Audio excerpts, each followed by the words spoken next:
Things Covered listeners, All Things Covered viewers. We got a special show. Every show is a special show as we bring a special, unique guest to you guys to enjoy this candid conversation. Before we get into who this individual is, let me give you a few nuggets about this said player. Yes, he is a player, NFL player, outstanding individual, first team All-MEAC at South Carolina State in 2021. HBU stand up. This is your episode.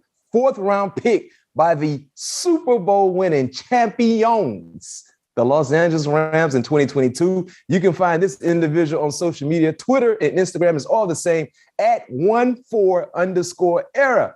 No other than the great MEAC legend, South Carolina State legend, Cobie Durant, joining us. All Things Covered. Pat P, Bryant McFadden. Cobie, how you doing? How you feeling? Man, I'm doing great, man. Blessed. No question. Yes, you are, man. Before we get into our conversation, man, how does it feel to, come from such a historic program? When you talk about South Carolina State and understanding what they represent when it comes to HBCU schools and being able to get drafted to the Super Bowl champions, man, how does it feel? Do you feel any added pressure to be able to uphold a standard going to the next level? No, I don't feel no pressure added. I just feel like I was destined for this, to be in this position. I kept God on my side. Just praying to him, and, he been with me throughout this whole way. And just, picking up where, the greats left at South Carolina State, Darius Leonard, Javon Hargraves, Antonio Hamilton, Hall of Famers like Harry Carson, Deacon Jones, those guys, they set the standard. And, I just, now I'm setting the standard for the guys behind me.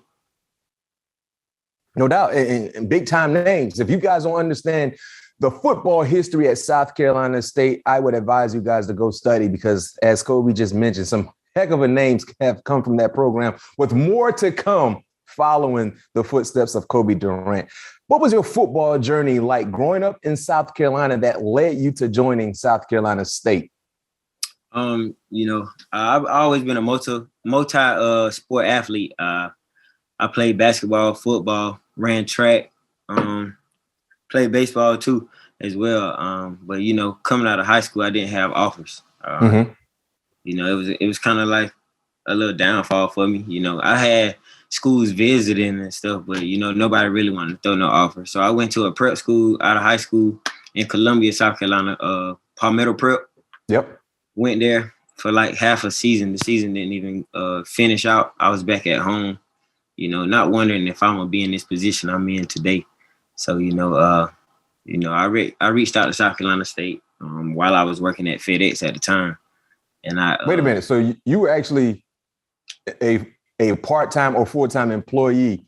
Yeah. And still training? How was that going for you? What was that process? It was, I never lost hope, It was just a time where, at any moment, I'm going to be somewhere next semester and whenever spring semester roll around. So whenever I used to just get out of work, even though I was tired or whatnot, I just went and, did drills on the field, or maybe I'll go lift sometimes. How many hours were you putting in with FedEx? At that time I was working the night shift. So it was like, I'll go in at like 3 a.m. and get off around like 8 a.m.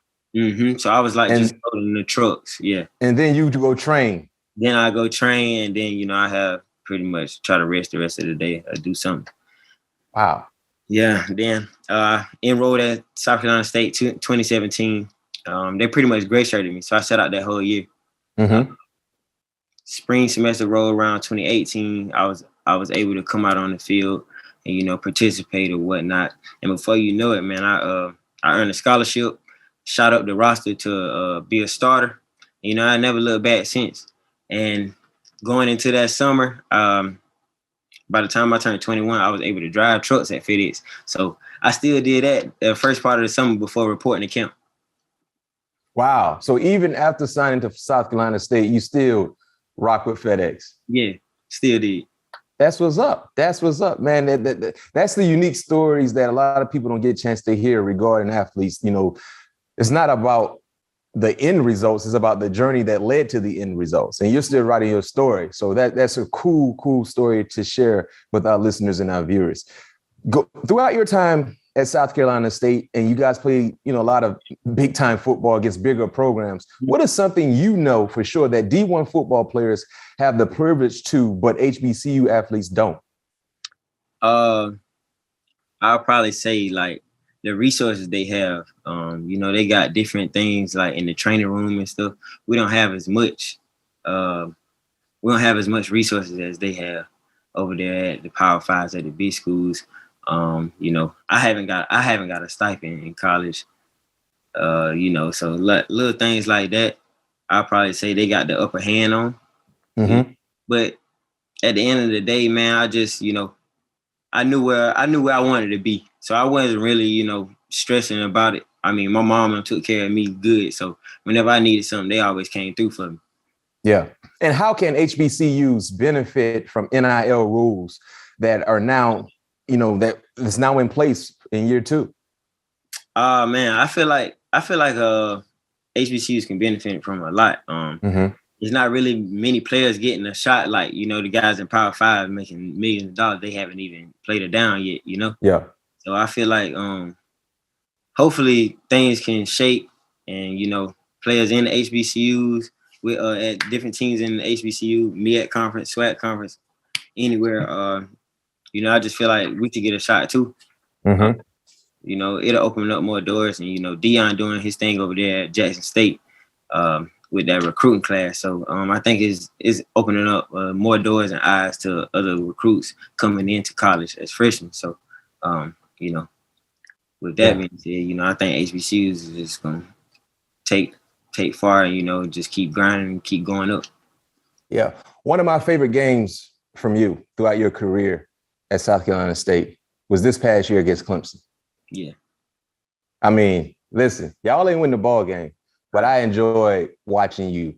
Yeah. I mean, watching you out there, because at the time, I wasn't as familiar with who you was as a ball player like I am now, and clearly going throughout the draft process I studied. But that's the unique thing about watching games and just watching as a fan, because you pick up on things. Mm-hmm. Take us through that ball game. Take us through that ball game. What was your mindset? Playing in Death Valley is a huge deal, especially being from South Carolina, right? Mm-hmm. Clearly, you said Clemson didn't give you a time of the day when you was coming out of high school. You go down to Death Valley, playing Clemson, packed house. No one's giving you guys a shot. But one thing I can say about Mr. Durant, you had it on your mind. That was personal. Take us through that ball game and how you felt going into that ball game. And at one point in that ball game, did you realize, oh, I'm about to go off. I'm about to have a day? It was from the time I woke up, for real, honestly. The time I got on that bus, I felt like, I told the guys, I was like, man, we always say there's no iron team, but this game right here, bro, it's an iron team. Play for yourself. Like, this game right here can put you on the map. I like that. I like that. Like, don't worry about what nobody's saying. Play this game for you, because at the end of the day, when a scout come, and I've been told from previous players, when a scout come and they watch you, they ain't gonna break down no game, but that game you play against a big time school. So take advantage of this opportunity, and that's what I did. Even though like my brother played at Clemson back in like 08, 09. Michael Hamlin, he was a safety with him. And I just really, kept it in my mind that, I want to, have the little edge on him playing against Clemson or whatnot, because he played at Clemson. So, and I went out there, man, when I walked out there for captains, it was just like all eyes was on me. So I had to come up and I had to, come out and, show out. I had to do what I had to do. And from that time, I was in that mode, like, take over. Like, I got to take over. Like, if the ball thrown my way, I got to get the ball down. I got to catch a pick. And the crazy thing is, going into that game, I was like, man, I'm going to catch 2 picks against Clemson, y'all boys. I'm telling you, I'm going to catch 2. And this thing, I caught the first one. And then luckily my coach let me go back out in the 4th quarter. Because I remember on film when they play against Georgia, and I knew when they play against Georgia, they weren't going to come in and play us and bring out different plays, because they already knew they had the advantage on. I said that they was gonna rerun the plays they ran against Georgia and just beat us with it. Yeah. So when they back was against the wall, they like to take a shot. So I was actually on the sideline. My coach was like, it was on the timeout. They was backed up. My coach was like, just go out there. If you pick the ball, you're done for the day. They threw it deep, and I picked it. So, it was just studying film. No question. I kind of treated the film like, I'm in the classroom, and, I finished with a 3.3. So, I was just right there. Okay, let it be known what you finished with. Yeah. So, but it was a great experience, and, I'm highly thankful for that opportunity. Hey, man, listen, for me, if I was a scout, when I watched that game, I walked away trying to figure out who Durant was. Like, I need to get more on this guy. So you did exactly what you were supposed to do. And I like that mindset going into the ball game. There's no I in team, but for this particular ball game, there's an I in team. This can really set you up. And you basically, took your own advice and played your cards the right way. You said you graduated with 3.3. What you got your degree in? I got it in physical activity management, and I went and doing my master's with rehabilitation counseling. I like it. Okay. So real quick, if you weren't playing football, understanding and knowing what you got your degree in, what would you be involved in? I go towards more so my physical activity management. I want to be a trainer, so like train DBs. I want to be on a training facility, and just train DBs. That's it. Okay. Well, heck, man, maybe during your off time, when the off season, as you get more acclimated to the NFL, number one, focus in the football side of things. But when you set your footprints into the organization, you can kind of get that part of your life going as well. I tell people this all the time when it comes to young players: prepare for the end at the beginning, because at some point in time, the end is going to come. But if you already have something in plan in the beginning, the end is more smoother. The transition is more smoother whenever your time is up in the National Football League. So just keep that in mind. You talked about Jackson State and Deion, right? So let's transition to the end of the season for you at South Carolina State. Had an opportunity to play in the Celebration Bowl against Deion Sanders and Jackson State. All the buzz gravitated to Deion Sanders, deserving so, because they had a heck of a year. But how did you use that as motivation? Because one side was getting all the attention. No one really saying a lot about South Carolina State. And what was the feeling like winning that ball game in convincing fashion? Oh, man, that feeling was amazing. Just being out there actually playing in a crowd, HBCU crowd. In Atlanta, right? Our culture, it was like 56,000 players. 56,000 fans out there. And, it was just, the atmosphere was different. And we build on the animosity that was going on prior to the game. They was cocky, they had the swagger, they had the cameras rolling everywhere they went. And we just, the underdogs just sitting back like they really showing off like this, so it kind of did something to us. And man, we just went out there from the first horn to the last, man, just hit him in the mouth. You did that. You did that easily. I mean, you surprised a lot of people. Clearly, they were the odds, the big time favorites in that ball game. Like you said, man, you came out and just hit him in the mouth. And at what point in time during your season, or maybe at the end of the season, did the NFL become a real possibility in your mind? Really after that Clemson game.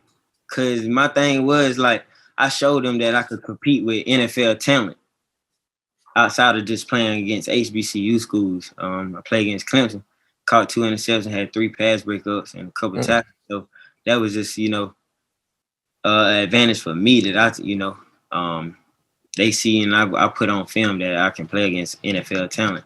So from that point on, it was just the mindset, like, more scouts started coming out to like practices and stuff, talking to me. And from that point on, it was just like, I'm going to have a shot. Whoever take a shot on me, they won't regret it. No question. The team that took a shot is the team that called you day 3 of the draft. Yes. Tell us about that phone call with the Rams and what that moment meant to you. Man, my thing was don't cry. Honestly, I'm not really that emotional when it comes, to a lot of things, but it was just a moment where, like, I was speechless. Like, they called and then they hung up. And then they called back again. I'm looking at it. I'm like, it's a LA. I'm talking to my manager. I'm like, JR, it's a LA. Shout out to JR, by the way. Yeah. Shout out to JR. So he's like, call him back. So right when I was finna call him back, they call again. and it's Les Snead on the phone, and I'm talking to him, and I'm just like, the only thing I'm really saying is yes sir, yes sir, yes sir, because I'm speechless. Like at that moment, I'm like, I'm really going to the Super Bowl team. They just won the Super Bowl. I'm going to play with one of my favorite players, Jalen Ramsey. So it was just a time where I was just like, I was speechless. Man, and you talked briefly to Sean McVay on that call as well. What is it like being around a football savant like himself? Oh man, it's amazing how he just approached the game and how he is about his players. He take care of us when it comes to like practicing things, and he always preach about being on time and always practicing like a pro. Yeah. So that's big. That's real big. Yeah. So far, you've been with the team the entire offseason, getting ready for training camp. But what has been the most eye-opening thing about being in the NFL so far? Just really seeing, really eye-opening coming from where I came from, South Carolina State. Mm-hmm. And, seeing how the trainers actually, go out their way for you. You're not saying that my trainers at South Carolina State didn't, but it's more resources. It's a lot more trainers than just two trainers in the training room. So, yeah. And they just how they take care of you and how they put you first is just, amazing.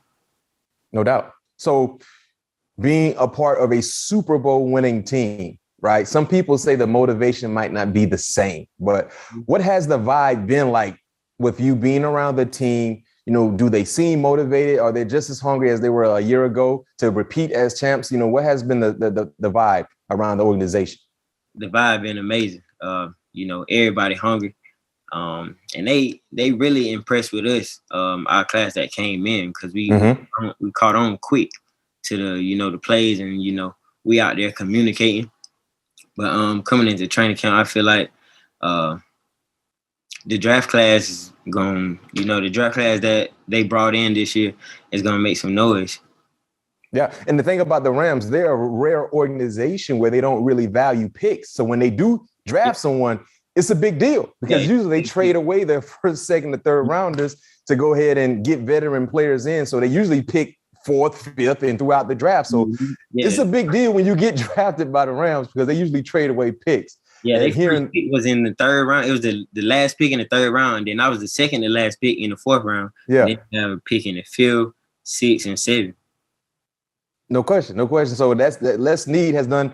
That's been his formula, and he sticks to that game plan, and it has brought in a championship. So you can't criticize him from doing it his way because success has followed. You talked about Jalen Ramsey, best corner in the game, in my opinion. But what have you learned from Jalen so far, either on the grass or in the film room? Just really understanding that, being more detailed in the film room, because now it can elevate your game and it can slow the game way. Like, instead of it being so fast, you can break down that film. It can slow the game down for you when you out there. Just really seeing how, the receiver splits and things like that. And just really on the field, being with him and seeing how he, how he practices and how he go hard every day. It just, motivates me. I watch him throughout our little walkthroughs and things because he switches from the star position and the corner position. And I'm going to be playing mostly like the star position. And I just watching him and how he, how he communicate with things and how he changes things to where like he put the players in the right position. He's really like a coach on the field. So it's great, and I feel like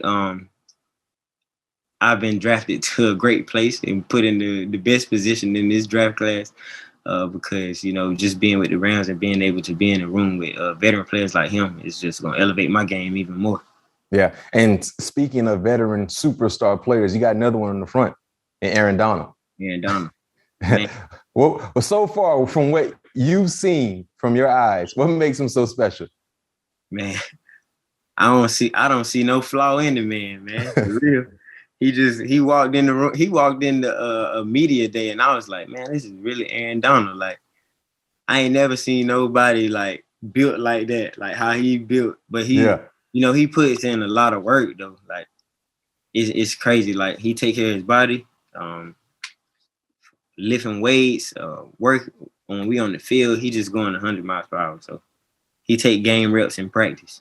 Mm-hmm. And let's transition to the offensive side.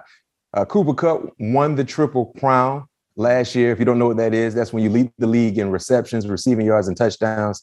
Have you got an opportunity to cover Cooper Kupp? Have you put your paws on Cooper Kupp yet? Nah, not yet.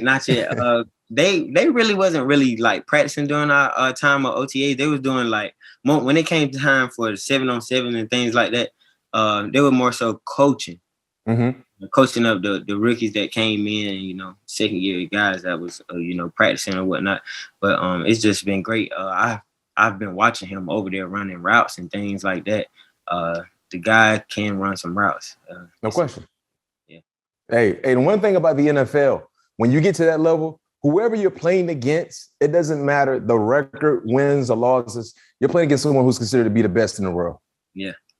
So understand that and attack it in that way.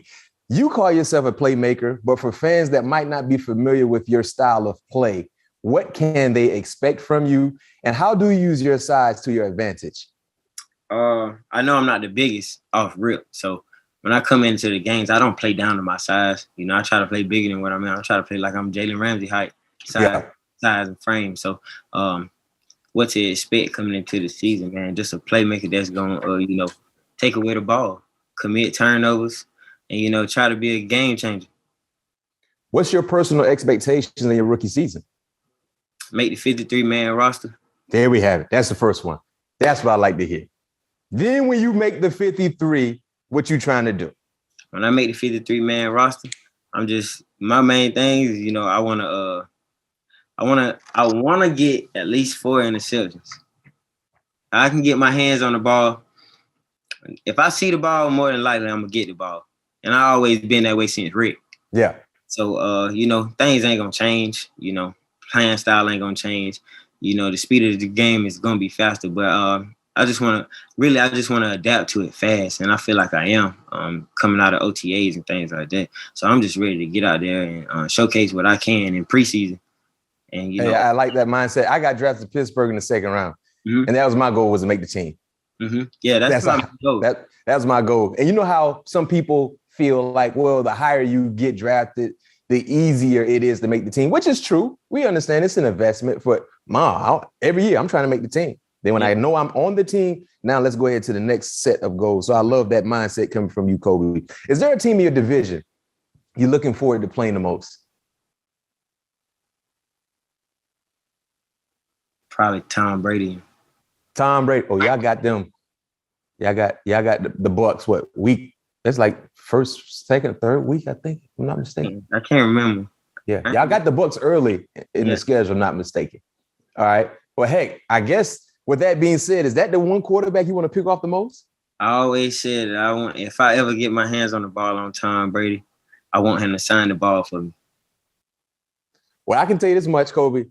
If you pick Tom off this year and they lose, I don't know if he's gonna sign it. I don't know. I don't know if he's gonna sign it. And y'all got Tampa week 9. Week 9. Yeah, y'all got the Bucks week 9. I think y'all go out there. If I'm not mistaken. We go to Tampa. Y'all go to Tampa. Okay. All right. Hey, man, Cobie, candid in this conversation with you, man. I enjoyed the time. Do you have any messages for FedEx? FedEx need to work out something, they need to work out something, help me out over here for real. No question. Hey, go ahead and start promoting yourself. Promote yourself. That's why I threw it out there, because you grind with FedEx throughout your collegiate career. Now you're professional. Maybe there's some type of endorsement that can get established. So we got to get Jay on that. Yeah, I hope it is. Yeah, we got to get Jay on that, man. But thank you for joining me here, man. Up and coming rookie sensation from South Carolina State, HBCU. Stand up and support your guy. If you don't have a Cobie Durant jersey, whenever you get an opportunity, if you represent South Carolina State, if you love HBCU football, go out and purchase his jersey. FedEx, this is a man who worked for your company while continuing a collegiate career. Make something happen. Let's get an endorsement going. Playing for the Super Bowl winning champions, Cobie Durant, man. Let's go, Cobie. Hey, man, when that jersey out, I got to go get one. I got to let JR know I need one, man. Keep doing what you're doing, and best of luck to you this season. Yes, sir. Appreciate it. All right. Take care.